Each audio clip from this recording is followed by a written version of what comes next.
விஜி நீ உங்க அப்பா பார்க்க போனது கிளம்பலையா? ஆமாமா மறந்தே போயிட்டேன். இரு நான் கிளம்பி வரேன். நீ டைம் ஆயிடுடி, சீக்கிரம் வாடி. ஒரு நிமிஷம் இருமா, சன்ஸ்கிரீன் மட்டும் அப்ளை பண்ணிட்டு வரேன். போலாமா? விஜிமா என்னாச்சு? என்னனே தெரியலமா, ரொம்ப டல்லா இருக்கு. ஆமா உன் ஃபேஸ் ஃபுல்லா ரொம்ப ஆயிலா இருக்கு. சன்ஸ்கிரீன் அப்ளை பண்ணலாமா? அதான் இப்படி இருக்கு. என் ஃபேஸ் ரொம்ப ஸ்டிக்கியா இருக்கு. ஒரு நிமிஷம் ப்ளோட்டிங் பேப்பர் டெஸ்ட் பண்ணி பாப்போம். இப்ப பாரு எவ்வளவு ஆயிலியா இருக்குன்னு. ஏடி இவ்வளவு ஆயிலா இருக்கு? அப்பான ப்ராடக்ட் யூஸ் பண்ணிட்டு இருக்கமா? இன்னைக்கு மைண்டே சரியில்லமா, போறேன்டா.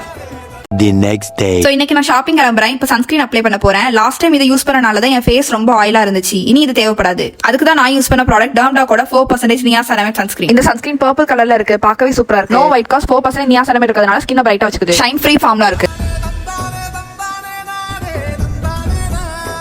இப்போ நான் ப்ளோட்டிங் பேப்பர் வச்சு டெஸ்ட் பண்ணி பார்க்கேன். சோ நீங்களே பாருங்க, ஃபேஸ்ல ஆயிலே இல்ல பாருங்க. இந்த ரெண்டு சன்ஸ்கிரீனையும் ப்ளோட்டிங் பேப்பர்ல வச்சு சன்லைட்ல வச்சுக்கலாம். ஆஃப்டர் 5 hours கழிச்சு நீங்களே பாருங்க, பழைய சன்ஸ்கிரீன்ல தான் ஆயில் தெரியுது, நியூ சன்ஸ்கிரீன்ல ஆயிலே இல்ல. QR கோட் மூலமாவும் இந்த ப்ராடக்ட் ஆர்டர் பண்ணிக்கலாம். பர்பிள்லயும் அவைலபிளா இருக்கு, போய் செக் பண்ணிக்கோங்க.